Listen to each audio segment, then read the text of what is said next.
बंधुओं, सोमनाथ का मंदिर एकदम समुद्र के किनारे सौराष्ट्र में, गुजरात में विराजमान है। इस सोमनाथ मंदिर पर सबसे ज्यादा आक्रमण हुए, सबसे ज्यादा आक्रमण सोमनाथ पर हुए। लगभग 17 बार मंदिर टूटा है। ग्रंथों में लिखा है कि सोने का मंदिर था। 17 बार जितने मुस्लिम आक्रांत आए, यमन लोग आए, उन सब ने मंदिर को तोड़ा है। ईसा सन में 1024 में महमूद गजनवी ने आकर के, वो समुद्र से ही आया और मंदिर को ध्वंस किया। कितना उस समय वैभव था और कैसा मंदिर था। बोले उस महमूद गजनवी से मंदिर टूट नहीं रहा था तो उसने आग लगवा दी चारों ओर मंदिर के। उस समय सब भक्त लोग थे, हाहाकार हो गई। कैसा मंदिर था। बोले मंदिर में 56 तो नीलम के खंबे थे गर्भगृह में। संपूर्ण मंदिर सोने का बना हुआ था, खंबे पत्थर के नहीं थे, नीलम के खंबे थे और दीवालों में सोने के ऊपर हीरा मोती जड़े हुए थे। सब लूट करके ले गया। इतना लूटा कि और मंदिरों को नहीं लूट पाया। उससे इतना धन निकला कि ढो नहीं पाए। आखिर में तो कितना छोड़कर चले गए, समुद्र में फेंक कर चले गए। फिर यहाँ के हिंदू राजा भीमदेव हुए। फिर उन्होंने दोबारा मंदिर बनवाया। सिद्धराज जय सिंह ने वहां पर प्रतिष्ठा की, लेकिन ये यवनों के निशाने पर रहा। फिर 1297 में अलाउद्दीन खिलजी आ गया। उसने फिर सोमनाथ पर चढ़ाई की। फिर दोबारा वैसा मंदिर बना लिया हिंदू राजाओं ने। फिर चढ़ाई कर दी और नसरत खां नाम का उसका सेनापति था, उसको भेजा। फिर मंदिर लूटा गया। फिर हिंदू लोगों ने मंदिर बनाया। फिर 1394 में मुजफ्फर शाह नाम के आतंकी ने मंदिर को लूटा। फिर आक्रांता आते ही रहे। 1413 में फिर अहमद शाह ने आकर के विध्वंस किया और यह क्रम चलता ही रहा।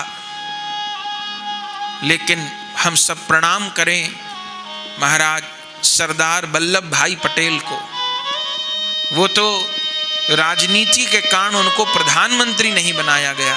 अगर सरदार वल्लभ भाई पटेल देश के प्रथम प्रधानमंत्री होते तो आज जितनी समस्याओं से देश जूझ रहा है, इन घुसपैठियों की समस्या, पाकिस्तान की समस्या, ये समस्या, वो कोई समस्या देश में बाकी नहीं रहती। लेकिन गांधी जी का हट था कि जवाहरलाल नेहरू ही बने। बंटवारा ही न होता अगर सरदार वल्लभ भाई पटेल प्रधानमंत्री होते। क्योंकि जिन्ना को ये हट थी, जिस जिन्ना ने पाकिस्तान बनाने के लिए मजबूर किया, उसकी ये हट थी कि पहला प्रधानमंत्री मैं बनूंगा। और उसको तो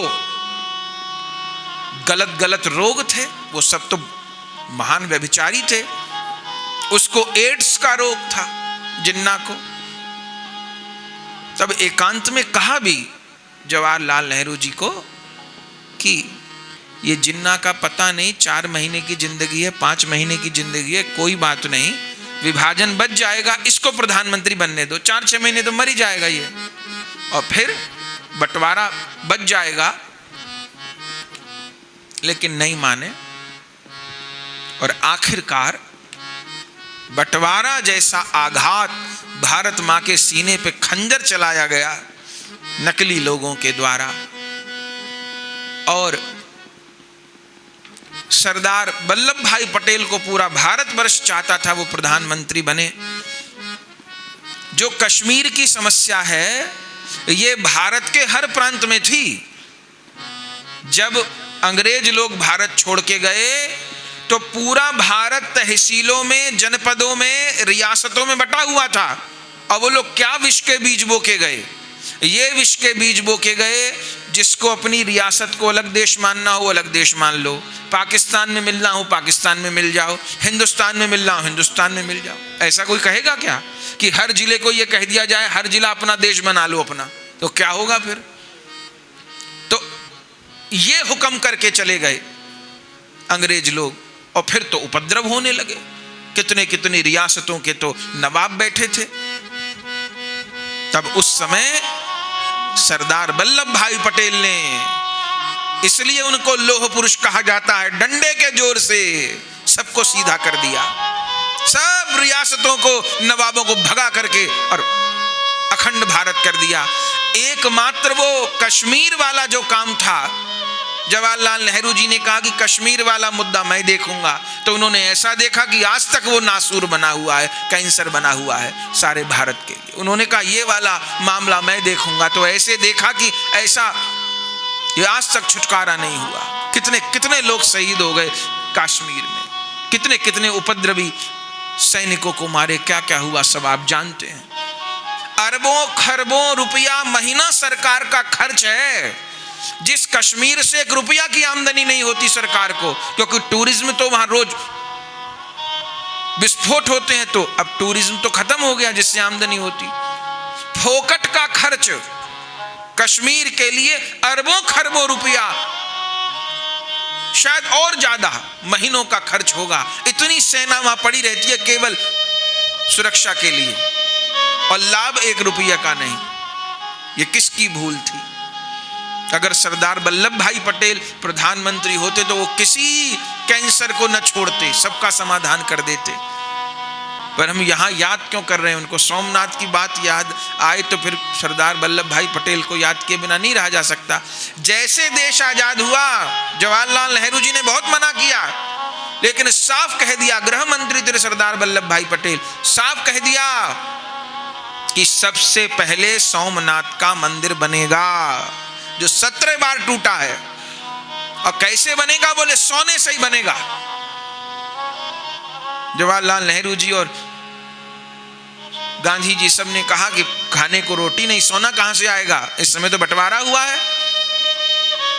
सरदार वल्लभ भाई पटेल ने कहा राजकोष से नहीं लूंगा, हिंदू लोग का आह्वान करूंगा।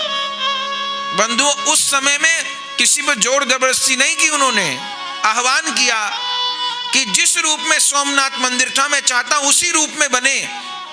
और जबकि उस समय तो कितना कठिन काल था, सबने इतने युद्ध झेले थे, पर धन्य भारत की वह धर्म प्राण जनता, सबने महाराज अपने घर से निकाल निकाल करके सोना दिया, और वह संपूर्ण सोमनाथ भगवान का गर्भगृह सोने से जगमग हो गया। खड़े होकर के श्री सरदार वल्लभ भाई पटेल ने सोमनाथ का मंदिर बनाया। आज महाराज मीलों दूर से सोमनाथ की ध्वजा दिखती है। बहुत मना किया गया उनको जवाहरलाल नेहरू के द्वारा, उन्होंने कहा नहीं ये कलंक है, पहले इसको दूर करूंगा। उस समय पूरा टूटा फूटा मंदिर था और जीर्णोद्धार किए, सबसे ऊंची भगवा ध्वजा लहराए सरदार वल्लभ। ऐसे उनको लौह पुरुष नहीं कहा जाता, पर उनको सम्मान नहीं मिला सरदार वल्लभ भाई, उनको सामर्थ्य नहीं दी गई, ताकत नहीं दी गई उनको, बल्कि वो सबकी आंखों में चुपते रहे, क्योंकि तुष्टीकरण नहीं करते थे। जब यहां उपद्रव होने लगे, यवन लोग उपद्रव करने लगे, तो स्पष्ट उन्होंने कह दिया कि गृह मंत्री सरदार वल्लभ भाई पटेल है, सुधर जाओ, और सुधार दिया उनको। लेकिन फिर राजनीतिक षड्यंत्र का वो शिकार हुए। और अचंबा हमको ये भी लगता है कि राजनीति में जिन लोगों ने बहुत अच्छा काम किया उनको अवसर नहीं मिला, और आकस्मिक सबकी मृत्यु हुई। इसके पीछे भी क्या राज थे, ये भी विचार की बात है। लाल बहादुर शास्त्री जी की बड़ी आकस्मिक रहस्य में मृत्यु हो गई, आज तक नहीं सुलझा कैसे हो गई। पाकिस्तान गए थे समझौता करने, वहां से शव आया। ऐसा प्रधानमंत्री दुर्लभ था। उनका शरीर नीला था, पोस्टमार्टम तक नहीं होने दिया गया, नहीं तो ये तो पता चलता पोस्टमार्टम होता कि मृत्यु हुई कैसे। दिल का दौरा, दिल का, वो तो बिल्कुल स्वस्थ थे, दिल का दौरा कहां से पड़ गया? और दिल का दौरा पड़ा था तो शरीर नीला क्यों हो जाता? फिर क्या षड्यंत्र हुआ पता नहीं। ऐसे सरदार वल्लभ भाई पटेल ऐसे सुभाष चंद्र बोस इतने वो कुशल, कैसे जहाज उनका गिर गया, क्रैश हो गया, फिर क्रैश होने के बाद में सबके शव मिले और सुभाष चंद्र बोस का शव नहीं मिला। ये सब महान नेता देशभक्त राजनीति की भेंट चढ़ गए। जो लोग घेरे बैठे थे गद्दियों को, जो बाहर से कहने के लिए हिंदू थे पर भीतर से इस्लाम स्वीकार कर चुके थे, उन लोगों ने आघात पहुंचाए जहां तक पहुंचाए गए। तो सोमनाथ मंदिर जिस रूप में आज हमको प्राप्त है, 17 बार आक्रांताओं ने आक्रमण किए, पर सोचिए कुछ तो होगा ना, जो आज भी मंदिर टूटे बने, टूटे बने, टूटे बने, पर आज भी वो समुद्र का तट, वह स्थान, वह गर्भगृह, वे भोलानाथ आज भी सोमनाथ के रूप में विराजमान है और भक्तों को दर्शन दे रहे हैं।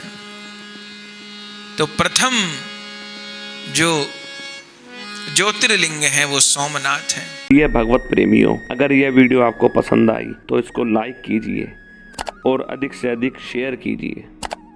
परम पूज्य श्री गौरदास जी महाराज जी के YouTube चैनल को सब्सक्राइब करें।